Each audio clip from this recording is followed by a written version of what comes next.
Hello students, complex numbers का ये second lecture है।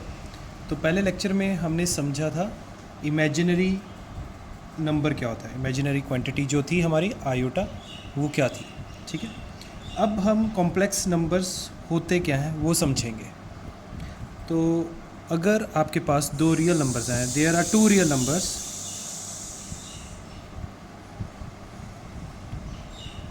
ठीक है, और रियल नंबर्स कौन से हैं? Let it be A and B. ठीक है, ये दो रियल नंबर्स हैं। अभी हम कॉम्प्लेक्स नंबर की बात नहीं की हमने, अभी हमने दो रियल नंबर्स ले लिए ए एंड बी। तो इन दोनों से जो नंबर इस तरह का फॉर्म होगा, the number of the form A plus iota B, ठीक है, ए प्लस आयोटा बी, इस फॉर्म को क्या कहते हैं? Is called complex number. ठीक है, यहाँ पर दोबारा से एक चीज़ का ध्यान दें, ए एंड बी क्या है? हमारे रियल नंबर्स हैं। ए एंड बी हमारे रियल नंबर्स हैं। ठीक है, और ए प्लस आयोटा बी ये दोनों इकट्ठे जो है ये आपका जो है कॉम्प्लेक्स नंबर फॉर्म करता है। एग्जांपल्स के तौर पे अगर मैं लिख दूं, ठीक है, 3 प्लस 4 आयोटा, ठीक है, -2 plus 3 iota, 100 minus 2 iota, 13 plus 4 iota, etcetera. ऐसे ये सारे क्या हैं आपके? ये आपके सारे कॉम्प्लेक्स नंबर्स हैं। अच्छा, फिर यहाँ पर एक क्वेश्चन अराइज होता है, अगर मैं ज़ीरो की बात करूँ, ठीक है, वो कैसे, या फिर किसी भी होल नंबर की बात करूँ, वो कॉम्प्लेक्स नंबर होगा कि नहीं होगा? कोई भी होल नंबर ले लीजिए आप, जैसे मैंने ले लिया 7, ये कॉम्प्लेक्स नंबर है कि नहीं है?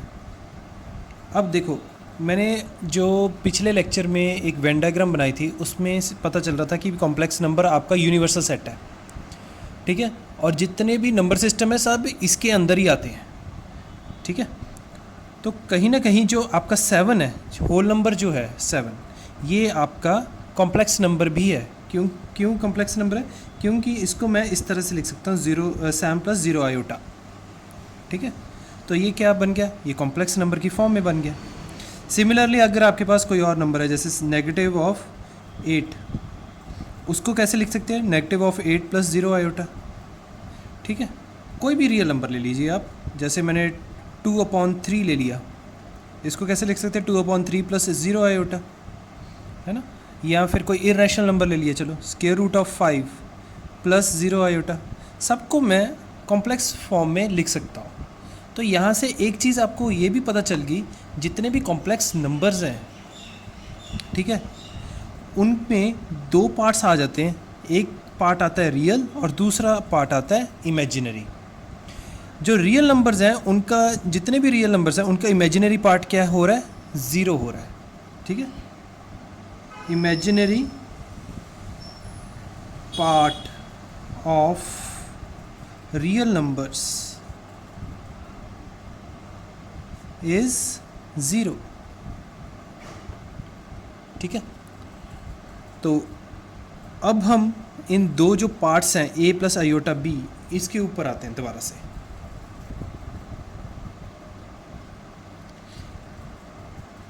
ए प्लस आयोटा बी ये हमारा कॉम्प्लेक्स नंबर की फॉर्म है। ठीक है, इसको मैं रिप्रेजेंट मतलब असाइन कर देता हूँ, z = a plus iota B, ये कॉम्प्लेक्स नंबर की रिप्रेजेंटेशन है। तो यहाँ पर real part of complex number क्या होगा, जिसको हम लिखेंगे RE, real part of complex number, यहाँ पर z है, that is equal to a। ठीक है, और दूसरा जो पार्ट है इमेजिनरी, इमेजिनरी को IM लिखेंगे, imaginary part of z that is equal to b। और ये याद रखना, real part of z and imaginary part of z ये दोनों रियल नंबर्स ही हैं। ठीक है, मतलब a भी रियल नंबर है, b भी रियल नंबर है। ओके, तो ये चीज़ याद रखनी है कि हमारे जो भी कॉम्प्लेक्स नंबर है उसमें real part of complex number A है, imaginary part of complex number B है, और जब आपका इमेजिनरी पार्ट ज़ीरो हो जाता है तो वो आपके पास प्योरली रियल आ जाता है। ठीक है, if imaginary part of complex number equals to zero, this implies number is purely real. On the other hand, if real part of complex number becomes zero, तो हम कहेंगे number is purely imaginary.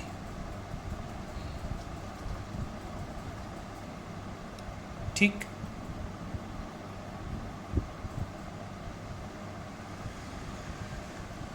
अब हम बात करते हैं complex numbers की property के ऊपर आ जाते हैं। जैसे अगर दो कॉम्प्लेक्स नंबर इक्वल है तो सबसे पहले हम बात करते हैं इक्वालिटी ऑफ कॉम्प्लेक्स नंबर्स। ठीक है, तो उसके लिए मैं दो कॉम्प्लेक्स नंबर्स ले देता हूँ। Z1 इज इक्वल टू, तो ये मैंने ले लिया a प्लस आयोटा बी, और एक कॉम्प्लेक्स नंबर ले लिया Z2 that is equal to c plus iota D. तो Z1 equals to Z2, Z1 equals to Z2, ठीक है, if and only if A equals to C, जो real part है वो दोनों बराबर होंगे, and B is equal to D, जो इमेजिनरी पार्ट है दोनों के वो बराबर हो जाएंगे। तो हम कहेंगे कि कॉम्प्लेक्स नंबर्स जो हैं, ये दोनों कॉम्प्लेक्स नंबर्स जो हैं वो इक्वल हैं।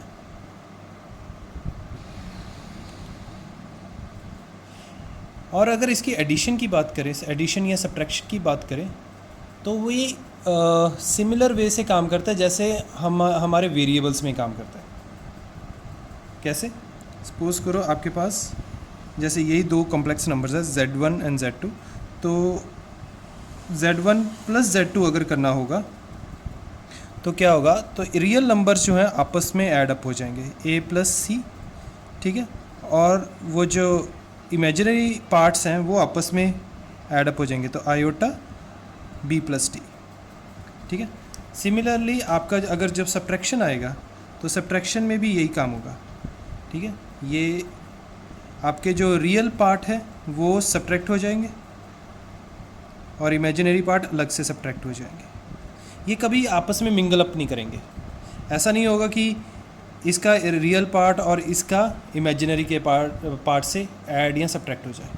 ठीक है, ये कुछ इसी तरह से है। अगर ये आपके पास सपोज करो एग्जांपल के तौर पर, अगर आपके पास है 7 प्लस 3 आयोटा, ठीक है, और उसमें मैंने ऐड कर दिया 4 प्लस 5 आयोटा, तो ये कुछ हमारे जो वेरिएबल्स वाली चीज़ है उसके साथ लेना देना है। अगर यहाँ पर x होता, आयोटा की जगह x होता, तो आप सिर्फ x वाले जो टर्म्स हैं उनको ऐड अप करते और कॉन्स्टेंट्स को अलग से ऐड अप करते। तो कॉम्प्लेक्स नंबर्स में भी यही करना है, जो आयोटा वाली चीज़ है वो उसको अलग से ऐड करना है और जो कॉन्स्टेंट्स हैं उनको अलग से कर देना है। तो 7 प्लस 4 11 और 3 plus 5 8 iota, so that becomes your answer. It is as simple as that. Similarly अगर देखा जाए तो मल्टीप्लिकेशन भी वैसे ही है आपकी। ठीक है, मल्टीप्लिकेशन कैसे आ जाएगी, देखो अगर आपके पास दो कॉम्प्लेक्स नंबर्स है, Z1 है A प्लस आयोटा B और आपके पास Z2 है C plus iota D। Okay, तो इन दोनों को मल्टीप्लाई करना है, डैट मीन्स आपको यहाँ पर डिस्ट्रीब्यूटिव प्रॉपर्टी लगानी पड़ेगी, C प्लस आयोटा D। ठीक है, आप इसको ये समझ लो एक एक्स्ट्रा वेरिएबल आ गया आयोटा। ठीक है, तो अब A इंटू सी हो जाएगा, तो ये बन जाएगा A into C plus iota D और plus iota B into C plus iota D, distributive property लग जाएगी। तो that comes out to be AC plus iota AD plus iota BC plus iota square BD। ये चीज़ आ गई आपके पास। अब iota square क्या होता है, डेट इज़ नेगेटिव ऑफ 1, तो ये बन जाएगा AC प्लस इन दोनों में से आयोटा कॉमन आ जाएगा और A D plus B C आ जाएगा और ये बन जाएगा माइनस बी डी। तो रियल पार्ट को हम इकट्ठा कर देते हैं A C minus B D और plus iota A D plus B C. ठीक है, तो कुछ भी नहीं है। अगर मैं एक एग्जांपल लेके चलता हूँ, जैसे आपके पास z1 है that is equal to 2 plus 3 iota और z2 है मेरे पास z2 है मेरे पास डेट इज़ 3 माइनस 4 आयोटा। तो z1 मल्टीप्लाइड बाय z2 क्या बनेगा? ठीक है, तो सिंपल है, आपने दोनों को एज इट इज़ लिख देना, मल्टीप्लिकेशन बीच में रख के। ठीक है, फिर उसके बाद आपने क्या करना है, डिस्ट्रीब्यूट कर देना है। 2 multiplied by 3 minus 4 iota plus 3 iota 3 minus 4 iota. ठीक है, तो ये बन गया 6 minus 8 iota plus 9 iota 3 iota into 3 और 3 आयोटा इंटू 4 आयोटा 3 4 ज़ा 12।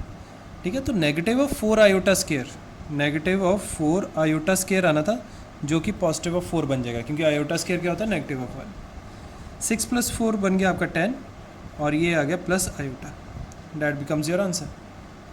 ठीक है, दीज थिंग्स आर ईजी। बस आपको एक चीज़ पता होनी चाहिए कि जहाँ जहाँ आपका आयोटा है वहाँ पर आपको स्पेशली ध्यान रखना। अगर आयोटा स्केयर आ गया तो आपको नेगेटिव 1 लगा देना है। तो एक तरह का रूल है ये बस। अदरवाइज़ आपने पहले भी किया होगा, अगर यही इसकी जगह 2 प्लस 3x होता इंटू 3 माइनस 4x होता, ठीक है, तो आपने यही डिस्ट्रीब्यूटिव प्रॉपर्टी के साथ इसको सॉल्व कर लेना था और आपने जो सिमिलर वेरिएबल्स वाले हैं उनको ऐडअप कर देना था, कॉन्स्टेंट्स को आपस में ऐडअप कर देना था। डैट इज़ इट, वही चीज़ हम इसमें कर रहे हैं।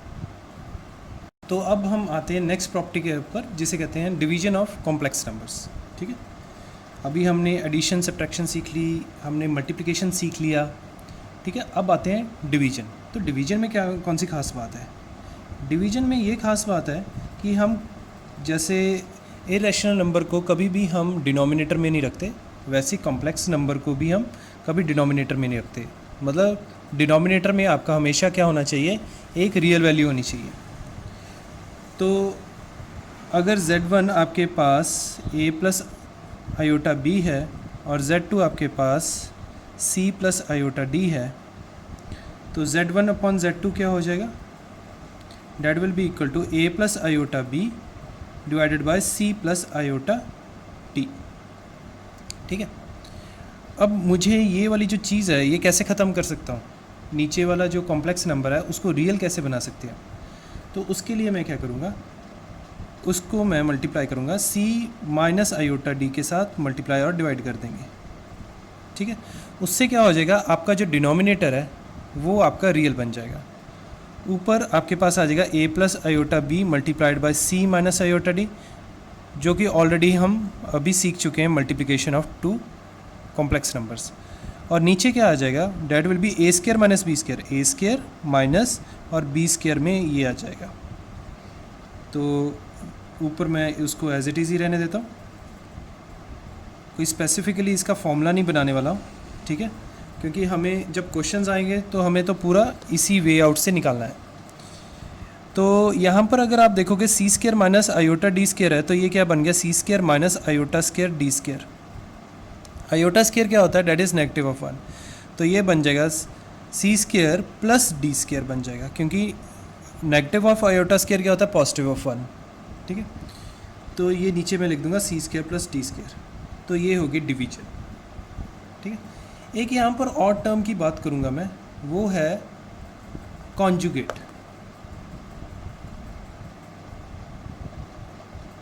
Conjugate of complex number. ठीक है, इसका मतलब क्या होता है? सपोज करो आपके पास एक कॉम्प्लेक्स नंबर है a प्लस आयोटा b, तो कॉन्जुगेट को कैसा लिखा जाएगा, उसको लिखा जाता है z बार। और जो आपका इमेजिनरी पार्ट है, कॉन्जुगेट जो है, जो आपका इमेजिनरी पार्ट है उसका साइन चेंज होता है, a माइनस आयोटा b हो जाएगा। ठीक है, तो इसे कहते हैं कॉन्जुगेट लेना किसी भी कॉम्प्लेक्स नंबर का।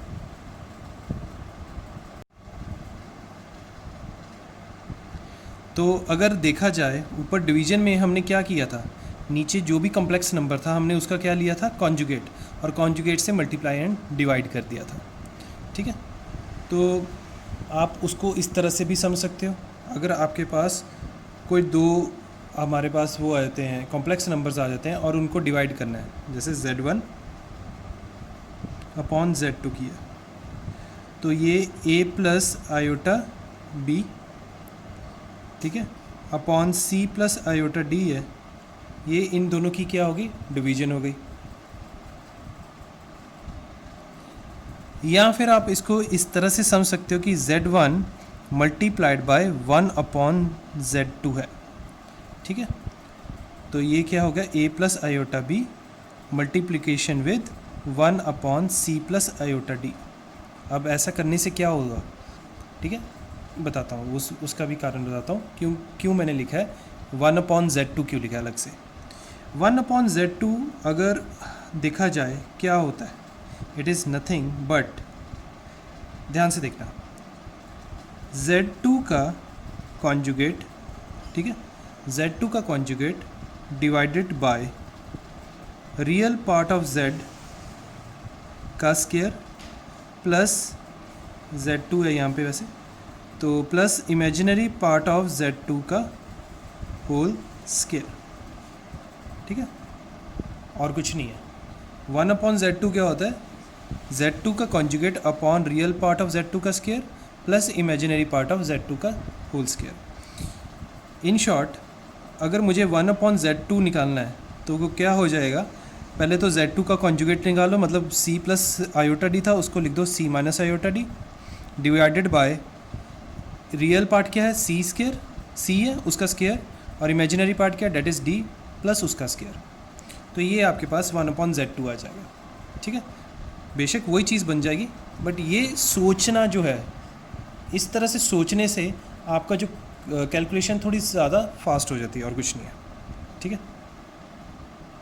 कॉम्प्लेक्स नंबर को ग्राफिकल पॉइंट ऑफ व्यू से समझते हैं। ठीक है, तो मेरे पास जैसे x एंड y एक्सेस होते हैं, है ना, इस तरह से हमने दो एक्सेस बना लेने हैं, but these are not x and y axes. आप वैसे इमेजिन कर सकते हो, बट ये वो नहीं है। ठीक है, ये दो एक्सेस हैं आपके पास, और इनको अगर मैं कहूँ, ये जो हॉरिजॉन्टल लाइन है that is known as real axis, इसे हम क्या बोलते हैं, रियल एक्सिस। ठीक है, और ये जो वर्टिकल लाइन है इसे हम बोलते हैं इमेजिनरी एक्सिस। तभी आपने जो क्लास 10 तक देखा होगा, जितने भी रियल नंबर्स हैं 9th में आता है, जैसे square root of 9, square root of 9.5, ये सारे हॉरिजॉन्टल लाइन के ऊपर प्लॉट किए जाते हैं। ठीक है, क्योंकि वो क्या होता है, रियल नंबर्स होते हैं और रियल नंबर लाइन के ऊपर प्लॉट किया जाता है।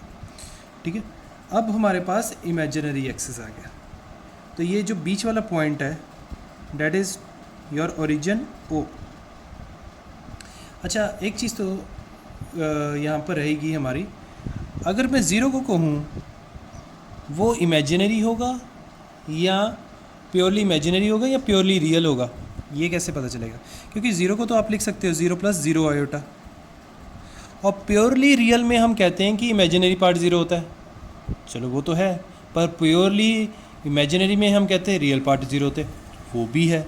तो ऐसे ये जो ओरिजिन है इसको क्या बोलते हैं, purely real and purely imaginary.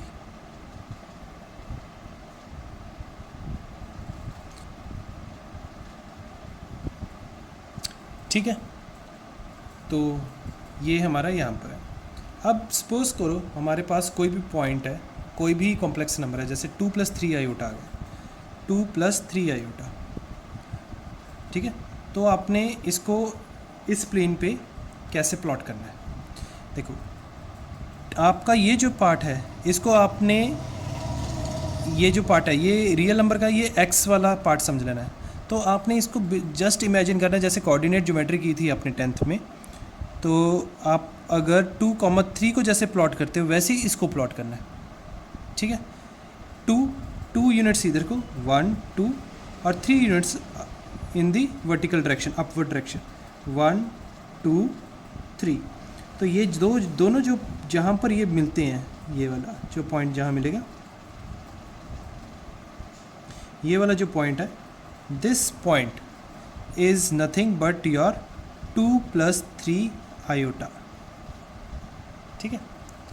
एक और एग्जांपल ले लेते हैं, जैसे हमारे पास है -5 माइनस ही लिख लेता हूँ, -2 आयोटा, ठीक है। तो -5 मतलब 1 2 3 4 5 इधर और 2 यूनिट्स नीचे को, तो वो कुछ इस तरह से हो गया आपका, इधर 2 यूनिट्स है और इधर है। ये वाला जो पॉइंट है, ये वाला पॉइंट आपको क्या रिप्रेजेंट कर रहा है, डेट इज़ -5 -2 आयोटा।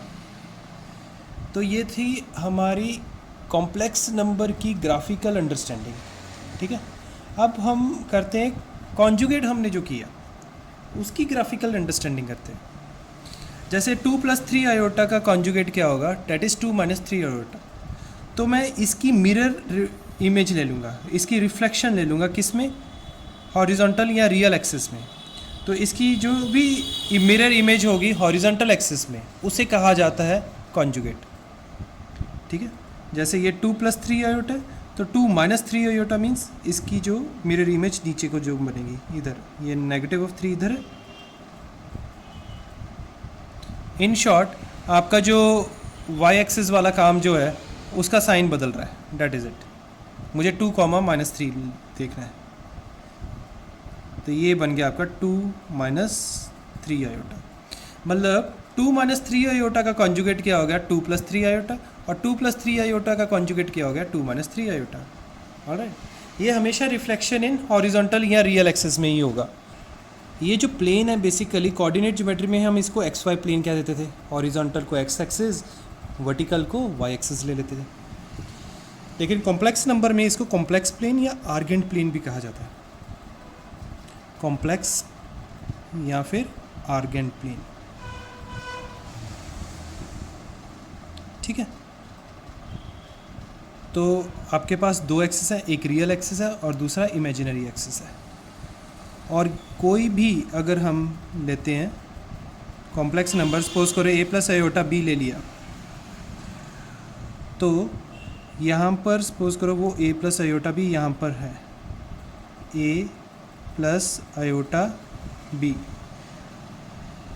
तो यहाँ से ओरिजिन से अगर मैं a + आयोटा b की तरफ इसको पॉइंट करता हूँ, ठीक है, तो ये कुछ नहीं है, एक वेक्टर है। जैसे आपने फिजिक्स में पढ़ा होगा, वेक्टर्स क्या होते हैं, जिसका एक मैग्नीट्यूड होता है और डायरेक्शन होती है, ठीक है। मैग्नीट्यूड तो आपने देख लिया मॉड कैसे निकलता है, ठीक है। मॉड ऑफ z आपका क्या है, डेट इज़ मैग्नीट्यूड, इसकी लेंथ हो गई o से लेके, इसको अगर मैं p ले लेता हूँ तो ये मैग्नीट्यूड हो गया, OP की जो लेंथ है वो मैग्नीट्यूड होगी। डायरेक्शन कैसे पता चलेगी, डायरेक्शन हमें इसके एंगल से पता चलती है, ठीक है। ये जो थीटा एंगल है इससे पता चलता है कि इसकी डायरेक्शन क्या है। कॉम्प्लेक्स नंबर में इस थीटा को क्या कहा जाता है, इसको कहा जाता है एम्पलीट्यूड या फिर आर्गुमेंट, ठीक है। GUE मत लगा देना, ठीक है, उसका मीनिंग डिफरेंट होता है। तो एम्पलीट्यूड या आर्गुमेंट लिखा कैसे जाता है, amplitude of complex number z या फिर argument of complex number z। Amplitude और आर्गुमेंट में क्या फ़र्क है वो अभी हम थोड़ी देर में देखेंगे। तो आपको बस इतना पहले चीज़ देखनी है कि कॉम्प्लेक्स नंबर में 2 ही चीज़ें हैं, और 2 कौन सी चीज़ें हैं, एक तो डायरेक्शन हो गई और दूसरी क्या है, डेट इज़ मॉडुलस, जिसे कहते हैं लेंथ होगी, है ना। तो ये चीज़ें 2 आपको याद रखनी है। तो यहाँ पर आपको आइडिया लग गया कि कॉम्प्लेक्स नंबर का ग्राफिकल रिप्रेजेंटेशन कैसे दिखता है और उसका कॉन्जुगेट क्या होता है ग्राफिकल रिप्रेजेंटेशन में, और कॉम्प्लेक्स नंबर में दो मेन पैरामीटर्स कौन से होते हैं, एक डायरेक्शन हो गया और एक उसका मॉडुलस हो गया, या फिर आप कह लो मैग्नीट्यूड हो गया। तो अब हम आते हैं वापस अपने प्रॉपर्टीज़ के ऊपर, प्रॉपर्टीज़ ऑफ कॉन्जुगेट। ठीक है, तो पहली प्रॉपर्टी क्या है, अगर आपके पास कोई कॉम्प्लेक्स नंबर z है, उसका क्या है, कॉन्जुगेट लिया गया और उसका दोबारा से कॉन्जुगेट लिया जाए तो वापस वो कॉम्प्लेक्स नंबर बन जाएगा। ठीक है, ये तो सेल्फ एक्सप्लेनेटरी है। अगर 3 + 4 आयोटा है, ठीक है, उसका कॉन्जुगेट हो गया 3 - 4 आयोटा, और 3 - 4 आयोटा का दोबारा से कॉन्जुगेट लोगे तो दोबारा से आपके पास आ जाएगा 3 + 4 आयोटा। ठीक है, अब अगर आपके पास z एक कॉम्प्लेक्स नंबर है, उसमें आप उसका कॉन्जुगेट ऐड करते हो तो क्या होगा, twice of real part of z आ जाता है। ठीक है, एग्जाम्पल के तौर पे आपने z की वैल्यू ले ली 3 + 4 आयोटा। ठीक है, z कॉन्जुगेट क्या हो गया, 3 - 4 आयोटा। तो z + z कॉन्जुगेट क्या हो जाएगा, that will be equal to, इन दोनों को ऐड अप करोगे तो 4 आयोटा आपका कैंसल आउट हो जाता है, तो वो हो जाएगा twice of 3, that is real part of z, and that comes out to be 6।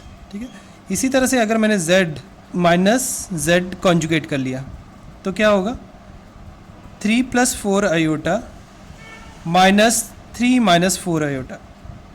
ठीक है, और ऐसे केसेस में क्या होगा, आपका 3 + 4 आयोटा -3 + 4 आयोटा, तो रियल पार्ट कैंसल आउट हो जाता है और आपके पास ट्वाइस ऑफ 4 आयोटा, मतलब imaginary part of z, that is equal to 8 iota. तो ये हमारी नेक्स्ट प्रॉपर्टी बन जाती है कि अगर आपके पास कॉम्प्लेक्स नंबर है और उसका उसी के कॉन्जुगेट को उससे सब्ट्रैक्ट किया जाता है तो it will become twice of imaginary part of z। ठीक है, अगर आपका कॉम्प्लेक्स नंबर अपने कॉन्जुगेट के बराबर है, ठीक है, अगर आपका कॉम्प्लेक्स नंबर कॉन्जुगेट के बराबर है मतलब उसकी जो रिफ्लेक्शन है खुद ही है, वो तभी पॉसिबल है अगर नंबर रियल नंबर लाइन के ऊपर लाई कर रहा है, रियल एक्सिस के ऊपर लाई कर रहा है। तो इसका मतलब क्या हुआ, complex number is purely real. ठीक है, इसी तरह से अगर आपका कॉम्प्लेक्स नंबर कोई भी उसके नेगेटिव ऑफ कॉन्जुगेट के बराबर है, ठीक है, तो इसका मतलब क्या है कि वो कहीं ना कहीं इमेजिनरी एक्सिस के ऊपर लाई कर रहा होगा। ठीक है, जैसे 3 आयोटा, उसका जो कॉन्जुगेट क्या होगा, नेगेटिव ऑफ 3 आयोटा। तो ऐसे केस में हम क्या कहते हैं कि z इज़ प्योरली इमेजिनरी। अच्छा, यहाँ से एक चीज़ और आप इसको डिड्यूस कर सकते हो कि z + z conjugate is equal to 0, तब भी आपके पास यही प्रॉपर्टी बनती है। ठीक है, coming over to next property, multiplication. अगर आप किसी भी कॉम्प्लेक्स नंबर को उसी के कॉन्जुगेट से मल्टीप्लाई करते हो तो आपके पास क्या आएगा, रियल पार्ट ऑफ z का whole square plus imaginary part of z का होल स्क्वायर। ये हम ऑलरेडी देख भी चुके हैं। एग्जाम्पल के तौर पे अगर आपके पास z है that is equal to 3 + 5 iota, तो z कॉन्जुगेट क्या हो जाएगा, that will be 3 - 5 iota. z into z bar क्या हो जाएगा, that is 3 + 5 iota multiplied by 3 - 5 iota. तो a + b into a - b क्या होता है, डेट इज़ a² - b²। ठीक है, तो a² क्या हो गया, डेट इज़ 3² - b² क्या हो गया, मतलब 5 आयोटा का whole square. That comes out to be 9 - 25 iota square. Iota square क्योंकि -1 होता है तो ये आपके पास बन जाएगा 9 + 25। ठीक है, -1, that comes out to be 34। तो यहाँ पर ये चीज़ देखने वाली है कि रियल पार्ट ऑफ z का स्क्वायर वो ये था, plus imaginary part of z का स्क्वायर वो ये है। और यहाँ पर हम एक चीज़ और नोट डाउन कर सकते हैं कि ये हमारा क्या है, इट इज़ प्योरली रियल। ठीक है, coming over to next property, वो ये है कि अगर आप अगर आपके पास कॉम्प्लेक्स नंबर है z1 एंड z2, उनके बीच में प्लस का साइन है या फिर माइनस का साइन है, ठीक है, या फिर वो उनके बीच में मल्टीप्लिकेशन का साइन है, या फिर वो दोनों डिवाइड हो रहे हैं, z1 डिवाइड बाय z2, इनका अगर आप कॉन्जुगेट करोगे इस तरह से, तो वो इंडिविजुअल के ऊपर आ जाएगा। मतलब z1 प्लस माइनस z2 का कॉन्जुगेट। इसी तरह से ये आ जाएगा z1 का कॉन्जुगेट मल्टीप्लाइड बाय z2 का कॉन्जुगेट। इधर भी यही चीज़ आ जाएगी, z1 का कॉन्जुगेट डिवाइडेड बाय z2 का कॉन्जुगेट। ठीक है, प्लीज़ कंफ्यूज मत होना, मॉडुलस की प्रॉपर्टीज़ अलग है और कॉन्जुगेट की प्रॉपर्टीज़ अलग है। मॉडुलस में ये वाली प्रॉपर्टी ट्रू नहीं होती। ठीक है, ये वाली जो प्रॉपर्टीज़ हैं ट्रू नहीं होती। इसके लिए हम देखेंगे कि क्या डिफरेंट प्रॉपर्टीज़ होती है मॉडुलस में। ठीक है, तो कॉन्जुगेट की प्रॉपर्टीज़ को मॉडुलस की प्रॉपर्टीज़ से आपने कंफ्यूज नहीं होना। यहाँ पर बस जो डिवीजन में है आपने ये लिख देना है कि जो z2 है that is not equal to 0। चलो कुछ प्रूफ करते हैं कॉन्जुगेट की जो प्रॉपर्टीज़ थी। जैसे ये वाली थी कि z1 प्लस z2 का whole conjugate is equal to z1 conjugate plus z2 conjugate. पहले हम इस वाले को प्रूव करते हैं। तो z1 हम लेके चल रहे हैं that is equal to a plus iota b, और z2 हम लेके चल रहे हैं that is c plus iota d। ठीक है, तो लेफ्ट हैंड साइड क्या हुआ, लेफ्ट हैंड साइड में आपके पास z1 प्लस z2 पहले करेंगे, मतलब a plus c plus iota common और b प्लस d, ये z1 प्लस z2 है। इस सब का क्या करना है, आपने कॉन्जुगेट करना है। और कॉन्जुगेट का मतलब क्या होता है कि आपका जो इमेजिनरी पार्ट जो है उसका साइन हमने चेंज करता है। तो ये बन जाएगा a plus C minus iota b plus D. अब हम राइट हैंड साइड की बात करते हैं।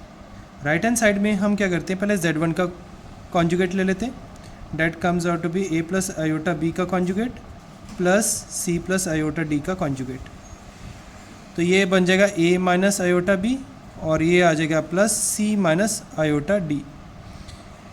हम रियल पार्ट को इकट्ठा कर दिया, a प्लस c आ गया और नेगेटिव ऑफ आयोटा कॉमन लेके आपके ब्रैकेट के अंदर आ जाएगा b प्लस टी। तो आप क्लियरली देख सकते हो लेफ्ट हैंड साइड और राइट हैंड साइड बराबर आ रहे हैं। इसी तरह से आप z1 माइनस z2 के लिए भी प्रूव कर सकते हो। जो नेक्स्ट चीज़ जो मैं प्रूव करने वाला हूँ वो है z1 मल्टीप्लाइड बाय z2, उसका जो कॉन्जुगेट है that is equal to z1 conjugate multiplied by z2 conjugate. Same way से करेंगे तो हमारे पास LHS क्या है, that is z1 into z2। तो a plus iota b multiplied by c plus iota d। ठीक है, उसको सॉल्व करेंगे, उसके बाद उसका कॉन्जुगेट लेंगे। तो पहले तो डिस्ट्रीब्यूटिव प्रॉपर्टी से ये सॉल्व होगा, AC plus iota AD plus iota BC plus iota square BD। ठीक है, और इस सब का conjugate that is equal to, real part को इकट्ठा कर देते हैं। ये देखो, ये जो आयोटा स्क्वायर है ये क्या है, नेगेटिव ऑफ 1, तो ये AC माइनस BD बन गया। और आयोटा कॉमन ले लिया तो ब्रैकेट के अंदर क्या रह गया, AD प्लस BC। इस सब का क्या हो गया, कॉन्जुगेट। ठीक है, that comes out to be AC minus BD। ठीक है, और जो इमेजिनरी पार्ट है उसका आपने साइन चेंज कर देना है, माइनस AD प्लस BC। अब हम क्या करते हैं, राइट हैंड साइड को सॉल्व कर लेते हैं। तो राइट हैंड साइड में आपके पास क्या है, डेट इज़ z1 का कॉन्जुगेट, वो क्या है, that will become a minus iota b multiplied by Z2 का कॉन्जुगेट, मतलब C माइनस आयोटा डी। अब हम डिस्ट्रीब्यूटिव प्रॉपर्टी लगा के इन दोनों को मल्टीप्लाई कर देते हैं, तो ये चीज़ क्या बन जाएगी, A multiplied by C minus A D iota A D और माइनस आयोटा बी सी, और ये माइनस माइनस प्लस हो गया, plus iota square B D. ये आयोटा स्क्वायर की वजह से ये बन जाएगा नेगेटिव ऑफ 1, तो आपके पास आ जाएगा ए सी माइनस बी डी, ये मैंने रियल पार्ट अलग कर दिया, और नेगेटिव ऑफ आयोटा कॉमन लेके अंदर क्या आ गया आपके पास, A D plus B C. ठीक है, तो ये आपका लेफ्ट हैंड साइड के बराबर आ गया। ठीक है, ये दोनों जो आपके पास रिजल्ट्स हैं इक्वल हैं, hence it is verified that Z1 into Z2 का whole conjugate is equal to Z1 conjugate into Z2 conjugate. इसी तरह से हम Z1 अपॉन Z2 का whole conjugate is equal to Z1 conjugate upon Z2 conjugate भी prove कर लेंगे। ठीक है, तो आपके पास Z1 कंजुगेट जो है, Z1 क्या है, that is equal to A plus iota B, और Z2 क्या है, that is equal to C plus iota D. तो Z1 अपॉन Z2 पहले निकालते हैं, या इसको आप सोच सकते हो Z1 multiplied by 1 upon Z2। Okay, तो Z1 multiplied by Z1 upon Z2 हमने पीछे किया था, कैसे लिख सकते हो इसको आप, that is equal to Z2 conjugate divided by real part of Z2 का whole square plus imaginary part of Z2 का होल स्क्वायर। ठीक है, तो ये आपके पास बन गया Z1 क्या है, that is A plus iota B, Z2 conjugate क्या है, that is C minus iota D, upon real part of Z2 का स्क्वायर मतलब C square plus imaginary part of Z2 का स्क्वायर मतलब D स्क्वायर। इसको मैं फर्दर सॉल्व कर लेता हूँ, तो ये आपके पास आ जाएगा ए सी, मतलब अब मैं डायरेक्ट रिजल्ट्स लिख सकता हूँ क्योंकि हम बहुत बारी इस चीज़ को सॉल्व कर चुके हैं।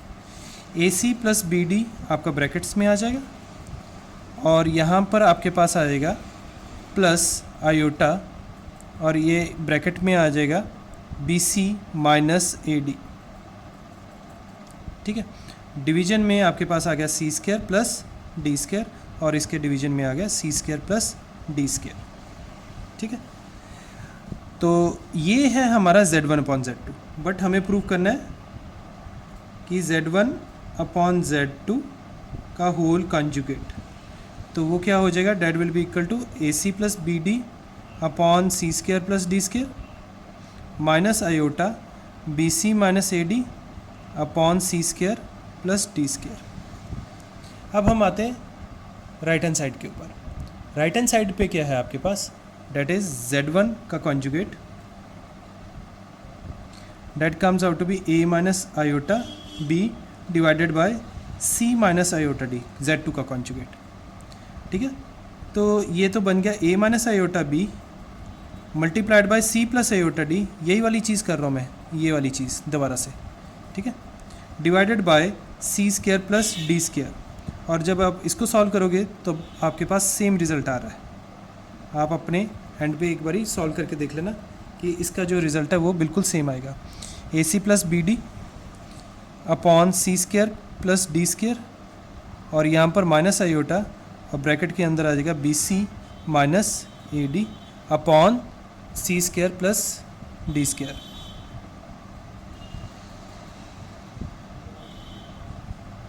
ठीक है, तो यहाँ से हमारा ये भी रिज़ल्ट प्रूव हो गया। Modulus of a complex number, ठीक है, वो हम देख चुके हैं। Modulus of a complex number किसे कहते हैं, that is equal to real part of z का whole square plus imaginary part of z का whole square whole under root. ठीक है, ये हम ऑलरेडी विटनेस कर चुके हैं इस चीज़ को। तो अब इसकी जो प्रॉपर्टीज़ हैं उसके ऊपर ध्यान देते हैं। ठीक है, जैसे पहली जो प्रॉपर्टी है, अगर आपका मॉडुलस ऑफ z जो है ज़ीरो आ जाए, इफ़ एंड ओनली इफ आपका जो कॉम्प्लेक्स नंबर है वो ज़ीरो होगा। ठीक है, इसका मतलब क्या हुआ कि रियल पार्ट ऑफ z और इमेजिनरी पार्ट ऑफ z ये दोनों क्या हो गए, ज़ीरो। तो ज़ीरो को क्या कहते हैं, it is purely real and purely imaginary. दूसरी प्रॉपर्टी कहती है कि बेशक आप z का मॉडुलस ले लो या फिर उसकी रिफ्लेक्शन का मॉडुलस ले लो, मतलब कॉन्जुगेट का, या फिर आप नेगेटिव ऑफ z का मॉडुलस ले लो, तो तीनों की जो वैल्यूज़ है बराबर ही आएंगी। ओके, तो अगर ये चीज़ समझनी है तो इसकी एग्जांपल लेता हूँ मैं। जैसे आपके पास है z इक्वल्स टू 2 - 7 आयोटा। ठीक है, तो मॉड ऑफ z क्या हो जाएगा, that will be equal to 4 + 2 का स्क्वायर 4, 7 का स्क्वायर 49, उसका square root, that comes out to be square root of 53। ठीक है, अब मुझे कॉन्जुगेट का मॉडुलस निकालना है, तो कॉन्जुगेट ऑफ z क्या है, 2 + 7 आयोटा। तो इसका जो मॉड हो जाएगा वो क्या हो जाएगा, that will be equal to 2 का स्क्वायर 4, 7 का स्क्वायर क्या हो गया, that is equal to 49, sorry. ठीक है, that comes out to be your 4 + 49, that is again 53। तो आपके पास दोबारा से सेम फिगर आ गया। इसी तरह से अगर हम नेगेटिव ऑफ z ले लेते हैं, वो क्या होगा, नेगेटिव ऑफ z मतलब दोनों के साइंस जो हैं वो इन्वर्ट कर जाएंगे। ठीक है, इसका आपने मॉडुलस निकालना है, तो क्या होगा, नेगेटिव ऑफ 2 का स्क्वायर प्लस 7 का स्क्वायर, ठीक है, का square root, that comes out to be again 4 + 49। ठीक है, 4 + 49 कितना हो गया, that is again square root of 53। तो आपका ये जो है थ्योरम प्रूव हो गई। नेक्स्ट जो थ्योरम है वो ये कहती है, जो भी रियल पार्ट ऑफ z है, ठीक है, जो भी रियल पार्ट ऑफ z है, that lies between modulus of negative of modulus of z और positive of modulus of z। ठीक है, और इमेजिनरी पार्ट ऑफ z जो है वो भी that also lies between negative mod of z and positive mod of z। ठीक है, ये आने वाले जो क्वेश्चंस होंगे ना आगे जाके अभी, तो उसमें ये चीज़ें क्लैरिटी आ जाएगी इन चीज़ों के लिए। ठीक है, अच्छा, नेक्स्ट प्रॉपर्टी जो है that is z into Z conjugate, that is equal to mod of z square. ये बहुत इम्पॉर्टेंट चीज़ है। कैसे, देखो आपके पास z है, जैसे यही अगर मैंने z ले लिया और उसका कॉन्जुगेट क्या हो गया, 2 + 7 आयोटा, तो z इंटू जेड बार क्या हो गया, that will be 2 - 7 iota multiplied by 2 + 7 iota, that comes out to be a² - b²। इस केस में क्या होता है, a² - b², 4 - 49 iota square, that comes out to be 49 + 4 + 49, that is equal to 53, and 53 is nothing but your mod of z square.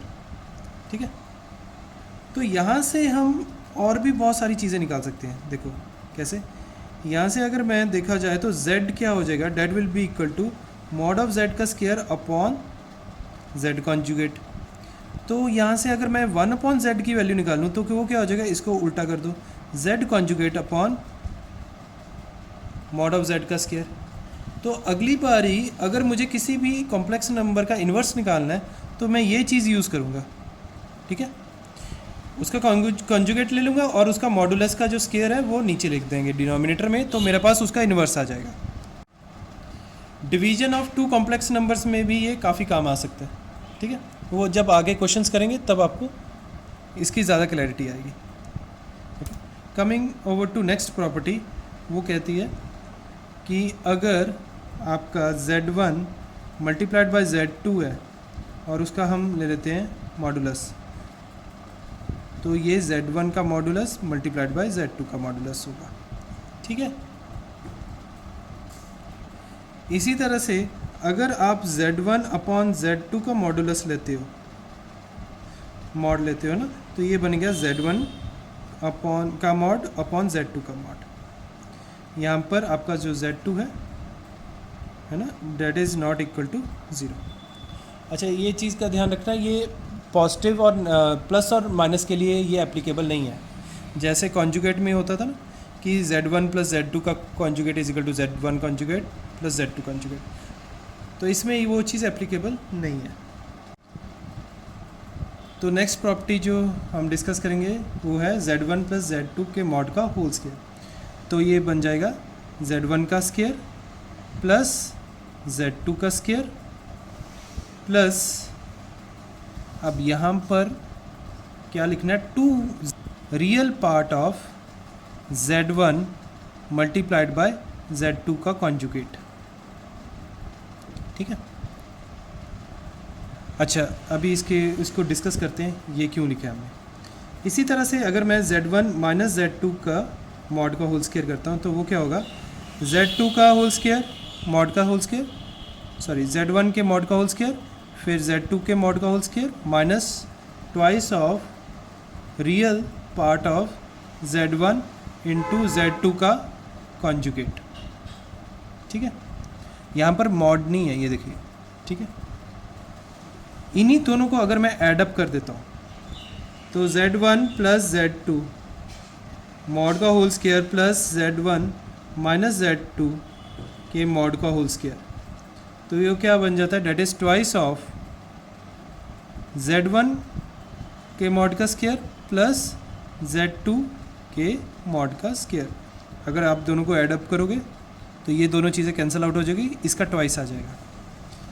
ठीक है, चलो ये जो चीज़ लिखी है इसको पहले समझते हैं।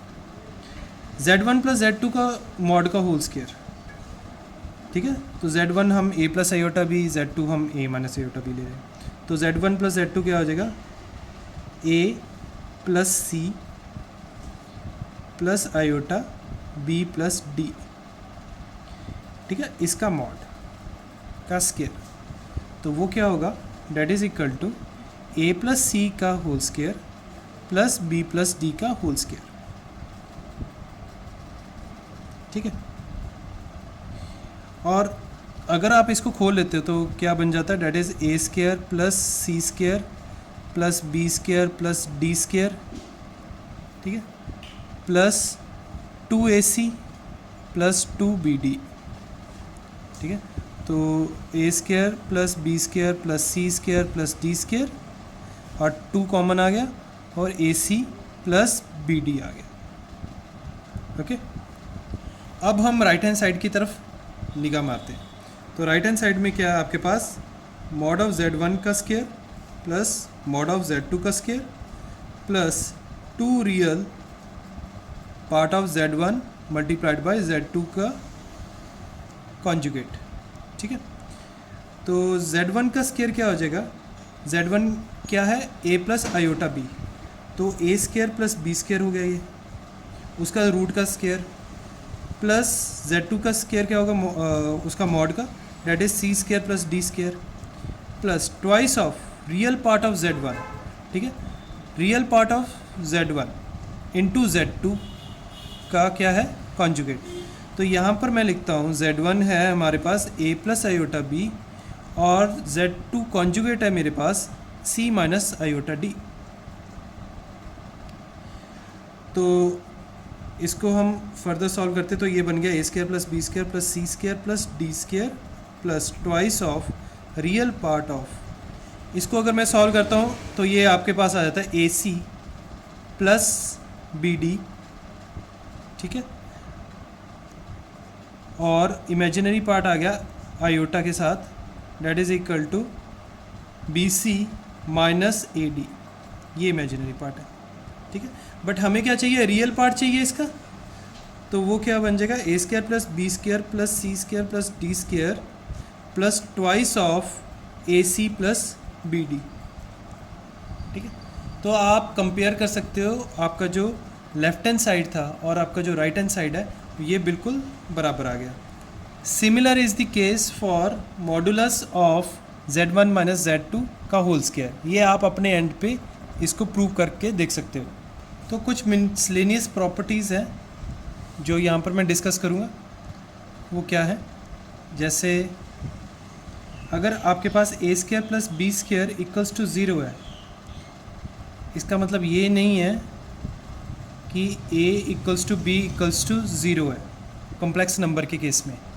ठीक है, तो A square plus B square का यहाँ पर क्या मतलब बनता है, that is equal to A square minus iota B का होल स्क्वायर। ओके, जिसे आप फर्दर कैसे लिख सकते हो, A plus iota B multiplied by A minus iota B.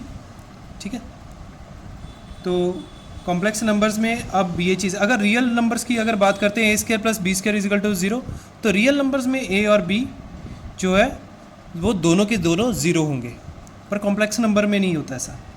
ठीक है, नेक्स्ट प्रॉपर्टी है, अगर a multiplied by b equals to zero है, इसका मतलब है आइदर a और b इज़ ज़ीरो। ठीक है, लेकिन अगर a upon b equals to zero है तो definitely a is zero, because b cannot be equal to zero. जो नेक्स्ट प्रॉपर्टी है वो ये है, inequality is meaningless in complex numbers for non-real complex numbers। अगर रियल कॉम्प्लेक्स नंबर्स आ गया फिर तो इनइक्वालिटी चल सकती है। ठीक है, जैसे अगर मैंने कह दिया कि 5 is greater than negative of 2, वो सेंस बनती है। बट अगर मैंने लिखा कि 5 प्लस 2 आयोटा जो है is greater than 2 minus iota, ठीक है, तो ये मीनिंगलेस है। नेक्स्ट प्रॉपर्टी है, two complex numbers are equal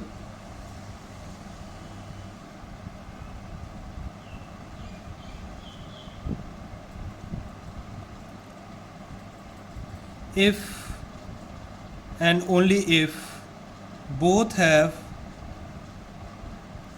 same real and imaginary parts. ये प्रॉपर्टी हम ऑलरेडी पहले भी डिस्कस कर चुके हैं। ठीक है, इसका मतलब है Z1 equals to Z2 implies real part of Z1 is equal to real part of Z2 और imaginary part of Z1 is equal to imaginary part of Z2।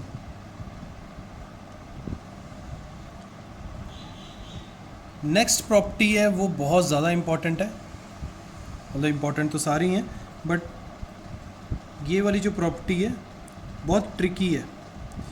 हम हमेशा square root of A B को square root of A multiplied by square root of B लिख सकते हैं, but यहाँ पर एक बहुत बड़ी कंडीशन है। ठीक है, वो क्या है, if and only if at least one is non negative.